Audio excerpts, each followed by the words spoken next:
Hello and welcome to Non-Credit Math 4 Percentages. I am Tanya Perrone, your instructor for the course, and I'm going to run through the course and how it works so that way you can be successful. Here is the course landing page where you have all the welcome information, the course roadmap, the sections to complete for the course, some quick links, and the instructor contact information. To get started, I would go to the course syllabus and read it through entirely so that way you get a great sense of how the course content works, expectations, and the guidelines. To get started in the course, you will click on modules, either in the link here in the course roadmap or using the link in the left menu bar.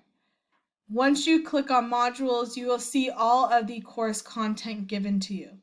There is the entire text for the topic of percentages. Then you will see the 3 sections for this course. Within each section, it has the text specified for this particular section, the notes and additional materials to go with the text, and the videos to supplement the text and the notes, as well as a homework assignment for each section. Now, when you click on the text for the section, if it does not open, don't worry. Just click the title at the top in the gray bar, and it will open it up in a new window. This gives you the text for that section and all the material you need to be able to understand with examples in it. Once you have looked at the text, you'll want to look through it with the notes.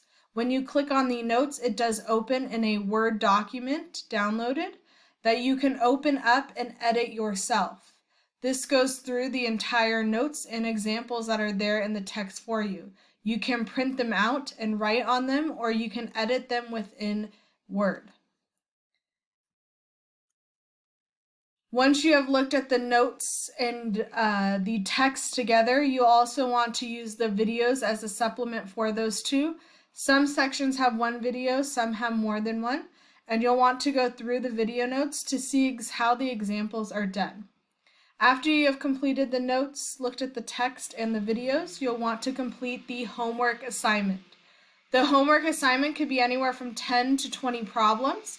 You will click Start and begin the homework. You can resume it at a later time if you need to. Each homework problem has a video to help you through the problem, as well as multiple attempts to retry if you get it wrong. When you hit submit, you'll see if the answer is right or wrong and if you can retry. If you want additional problems to go through, you can also ask for a similar problem. Once you have completed all the homework, make sure you hit the Done button at the top for grading. Once you have gone through all 3 sections, completed the notes and the homework for each section, there is an additional activity at the end that is optional. You do not necessarily need to complete it, but if you like to, feel free to. Lastly, there is the practice test. The practice test is like your final, demonstrates your understanding of the course content. Once you have finished the practice test and hit submit or done, I will be able to grade all of your work and send you a message to say that you have successfully completed the class and you can sign up for other classes. That is the course in its entirety and what you need to know. If you have any other questions, do not hesitate to reach out to me. The easiest way to get a hold of me is through Canvas. You can send me an email or you can use the Q&A discussion. I wish you the best of luck in the course and good luck.